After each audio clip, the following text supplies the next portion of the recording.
En medio de las intensas últimas semanas de las negociaciones para los candidatos de las elecciones, también modificaciones y lo que ocurre con el CERVEL en el procedimiento para poder inscribir los candidatos, la modificación del voto, las quejas, bochorno para algunos respecto a que podría terminar siendo un voto voluntario al no tener una multa. Vamos a estar conversando de esto junto al presidente del Partido Radical, Leonardo Cubillos. ¿Cómo está? Muy buenas tardes. Hola Bárbara, ¿cómo está? Muy buenas tardes y saludar también, por supuesto, a quienes nos están viendo y escuchando. Bueno, partamos por el último tema que ha generado harto que hablar, harto debate y críticas desde la oposición. ¿Qué le parece a usted que haya avanzado tanto? Una cosa que inicialmente ni siquiera estaba contemplada en el proyecto, pero que ahora nos tiene con la posibilidad de un voto sin multa para las próximas elecciones.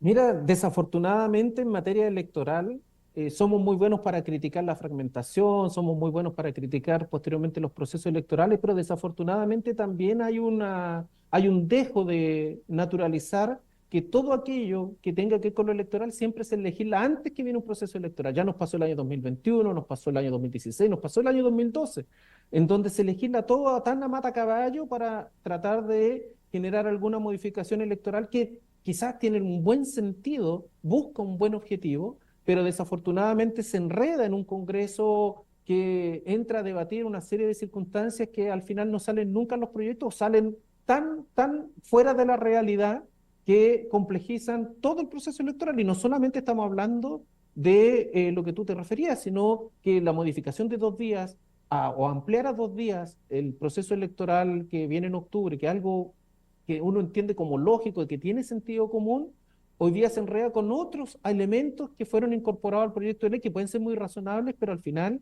como te digo, se legisla a última hora. Creo que hoy día, si no hubiese sido por el CERVEL que abre el portal de declaración de candidatura, que es algo muy propio de los partidos además, para poder inscribir los candidatos, sin que esté este proyecto de ley que trae modificación al sistema de declaración de candidaturas también, creo que hoy día estaríamos metidos en un queso, como se dice muy popularmente, porque no hubiésemos tenido ni proyecto de ley, ni tampoco el portal para declarar candidatura. Esperemos que ojalá mirándolo desde una perspectiva mucho más general, mucho más amplia, se legisle con mucho más tiempo, se legisle con un proceso prelegislativo previo. Nosotros, los partidos de la Alianza Más la Democracia Cristiana, estamos trabajando en una comisión de reforma al sistema político donde no solamente vamos a entrar a ver aspectos de forma, sino también aspectos más de fondo, no refundacionales ni nada por el estilo para que nadie se asuste, sino más bien perfeccionar algunos elementos que son necesarios para tratarlos con tiempo en el Congreso Nacional y establecer un sistema electoral que no solamente desde la declaración de candidatura, del financiamiento y también de la supervisión, control y fiscalización que tiene que hacer el CERVEL, pueda dar una respuesta efectiva que también ayuda a evitar lo que es la fragmentación. La fragmentación no solamente es la existencia de partidos chiquititos, con umbrales chiquititos, o que existen muchos parlamentarios, aquí hay que hacerse un análisis que es mucho mayor y no legislar antes de procesos electorales. Bueno, pero de hecho, justamente este cambio se hizo pensando en eliminar esas tan recordadas por nosotros, tan emblemáticas 2359 de los presidentes de los partidos, corriendo con las carpetas, con todos los papeles, entrando a la oficina del CERVEL. Se supone que con esto iba a ser mucho más práctico, ágil, menos engorroso, y no necesariamente ha sido así. Bueno, yo estoy de acuerdo en eso, ¿ah? Yo creo que el proceso debe ordenarse. ¿Sí? Yo Y creo que eso hacerse más fácil también. le entrega certeza principalmente a los candidatos. Y fíjese usted lo que voy a decir, también a la ciudadanía que tiene claridad quién va a ser el uno u otro candidato de un pacto, de un partido, pero al final, ¿qué es lo que aparece en la gente? Que con todas estas modificaciones, con todas estas cosas que van corriendo, con las negociaciones, que eso es responsabilidad de los partidos, aparecen candidatos como nacidos desde la cocina, la famosa cocina y no con un proceso claro, transparente, que además, por ejemplo, dentro de lo que también pasó en las primarias, nosotros hemos resuelto, junto con los partidos de la Alianza, y se está trabajando con la DC también, de por qué no plantear primarias obligatorias, que también eso permite evitar todas estas negociaciones, todas estas inscripciones de última hora, pero también transparencia y participación activa de la ciudadanía. Creo que es un paso interesante que dentro del sistema político tenemos que analizar. Algunos dicen que también las primarias obligatorias evitarían estos votos cruzados del sector que no tiene primaria, que pueden ir a colarse a la del frente si es que no militan en los partidos y, bueno, de alguna manera distorsionar esos resultados, Toda la pero razón, la toda la razón. tentación Es muy grande. Sí, Ahora, volvamos al absolutamente. voto obligatorio, porque si es que no hubiera multa, bueno, la práctica se estaría cambiando de una forma, para algunos incluso inconstitucional, y terminaríamos con un voto voluntario. ¿Qué le parece? Eso es grave. O sea, mira, no es grave, sino más bien trae confusión. Yo creo que las decisiones en materia política hay que tomarlas con certeza, con acuerdos, con consenso. Y hubo un proceso bastante largo en donde se discutió por este mismo Congreso Nacional que el voto tenía que ser obligatorio, con ciertos fundamentos de participación, de obligación ciudadana, de una participación activa, de evitar que salgan autoridades electas con un bajo porcentaje de participación en el padrón electoral real. Por lo tanto, hoy día volver a una discusión más suena a conveniencia política que a una resolución definitiva.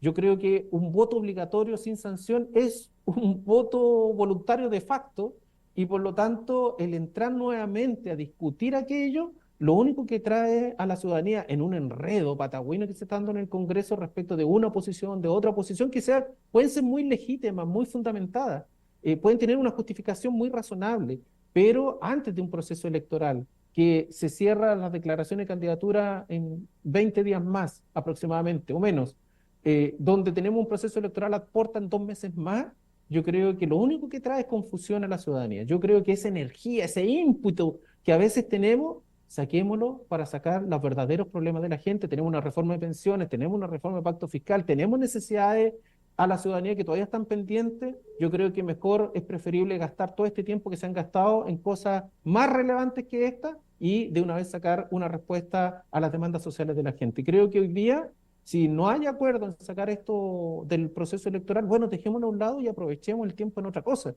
porque al final son los partidos, son la misma ciudadanía que nos enredamos en tecnicismo y al final el proceso aparece tan engorroso que por eso provocan errores y por eso que al final se terminan sacando leyes especiales. Usted recuerda la ley especial que salió por el tema de la democracia cristiana hace unos años atrás, que quedaron mal inscritos y al Pero final el como dice usted, político queda mal. esto fue un consenso post-estallido, y una larga discusión en la que se instauró. Por eso, o sea, si es voto obligatorio, no podemos estar en 3 años después o 4 años después volviendo a cuestionar si es voto obligatorio, si es voto voluntario. Aquí hay voto obligatorio, pongamos las reglas en claro y cerremos los procesos electorales. Este proceso electoral que viene es el primero que se aplica el voto obligatorio a nivel territorial. Acuérdate que antes fueron los plebiscitos, después Sí. fue el Consejo Constitucional. Este es el primero en alcaldes, concejales, cores y gobernadores que va a ser con voto obligatorio. Entonces, ¿Qué le parece? Porque aquí esto ha derivado en varias cosas. ¿Qué le parece que se haya presentado también una iniciativa que busca que los extranjeros no puedan participar en algunas elecciones especiales como la de presidente y las legislativas? O sea, que solo puedan participar en las elecciones municipales.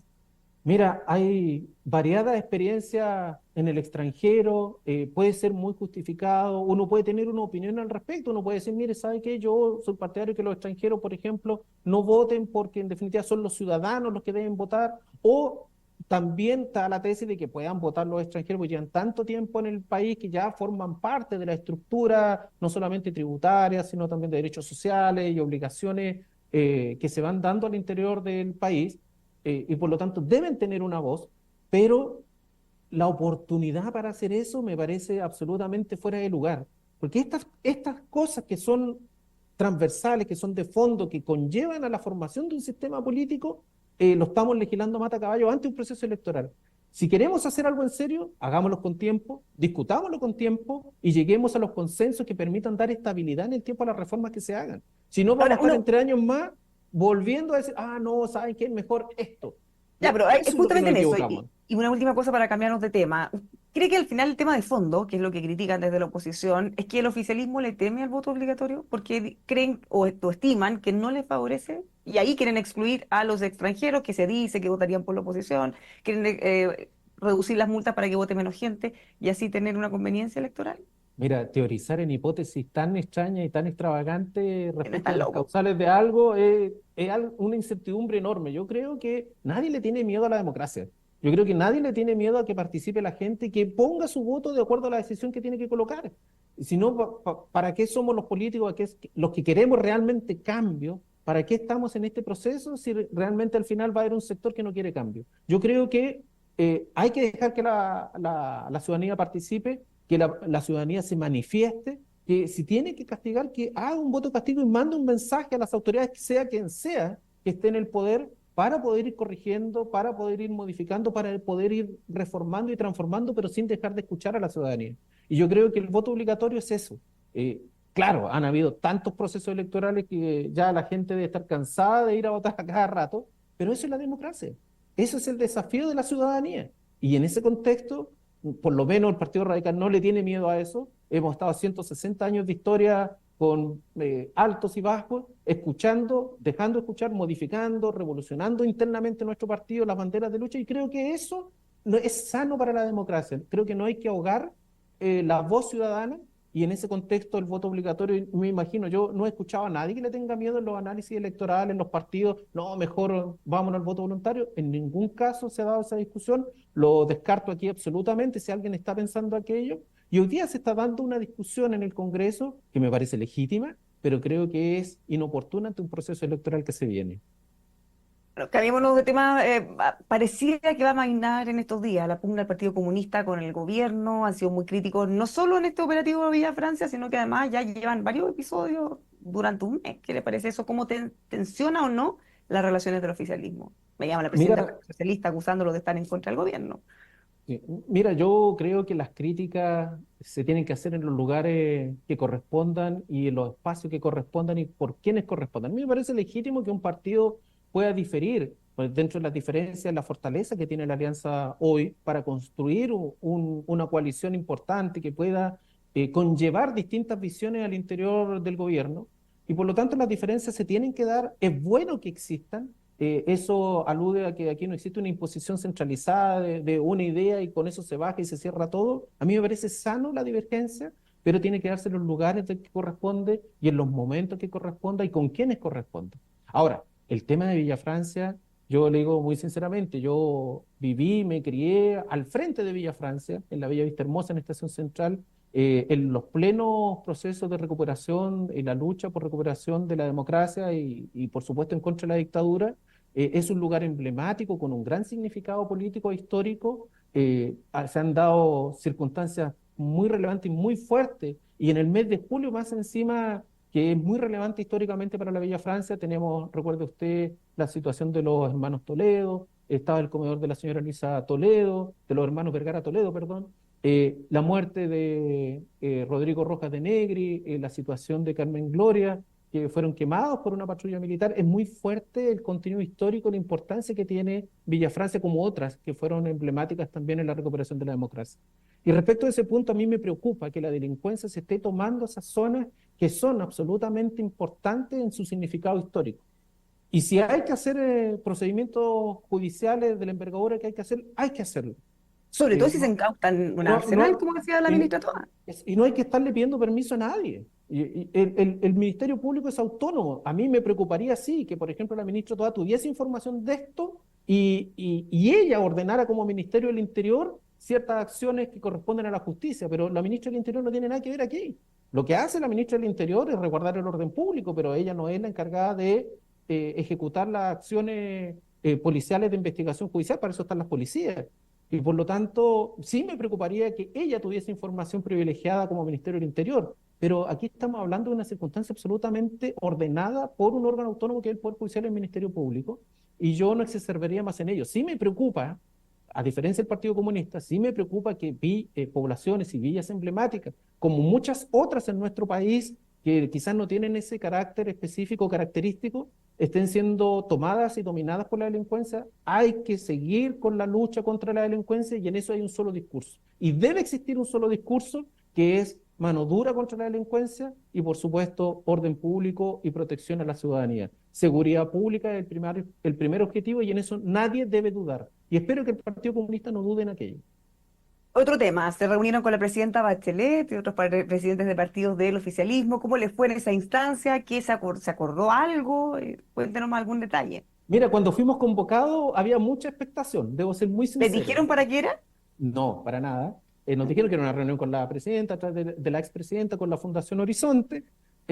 Muchos especularon cosas, pero para muchos también quizás fue una frustración que la presidenta al inicio de su exposición dijese que esta reunión no tenía nada que ver con alguna pretensión de una candidatura presidencial. a lo cual en lo particular yo le dije que para mí era una frustración, iba con una expectativa, así que bueno, nos tuvimos que conformar con una importante exposición que nos hicieron, que dice relación con los resultados de un trabajo que hizo la Fundación Horizonte en cuanto al análisis político electoral de cómo ha ido avanzando la ultraderecha en contra, por supuesto, de las ideas progresistas, una narrativa progresista que ha ido quedando rezagada y por lo tanto hay que hacer cambios, hay que fortalecer la unidad, así como pasó en Francia, así como pasó en Reino Unido, el progresismo desde el PC a la democracia cristiana no debe quedar resuelto en una fragmentación que lleve a retroceso y en el caso de Chile nosotros tenemos un importante desafío de misión y en ese contexto la presidenta fue absolutamente clara y todos compartimos su llamado, todos compartimos el análisis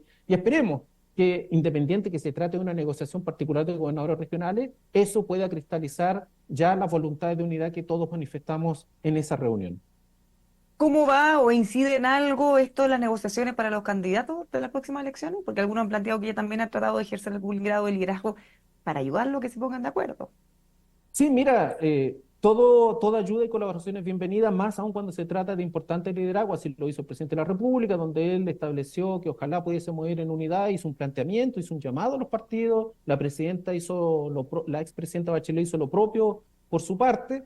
Bueno, nosotros estamos en eso.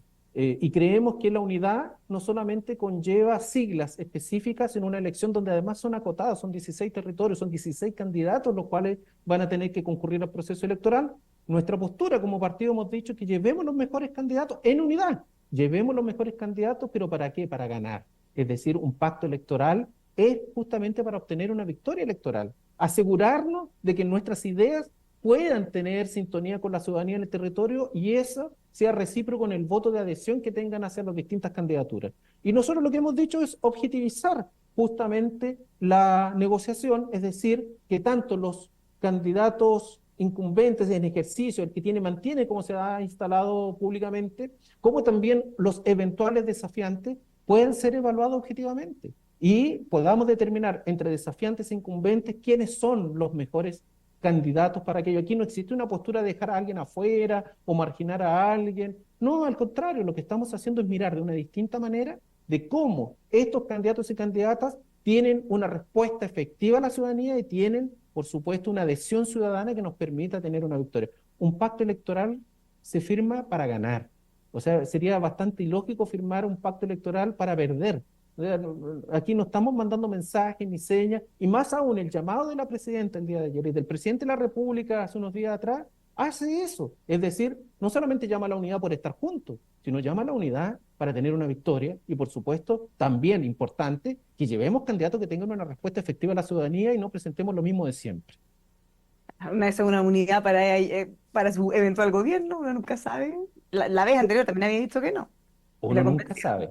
Las señales políticas uno nunca sabe. Esperemos justamente cómo se van dando estas cosas, pero por lo menos ayer lo dejó claro, cerró cualquier camino de perspectiva, ilusión, prospección, así que esperemos, nos quedamos con el resultado de la reunión que fue muy positiva y fue muy buena. Muchísimas gracias, Leonardo, por conversar con nosotros. Que tenga un muy buen día. Igual, Bárbara, muchas gracias a ustedes por la consideración, un gran abrazo. Igualmente, muchas gracias. Invitados todos a seguir informándose con nosotros aquí en emol.com.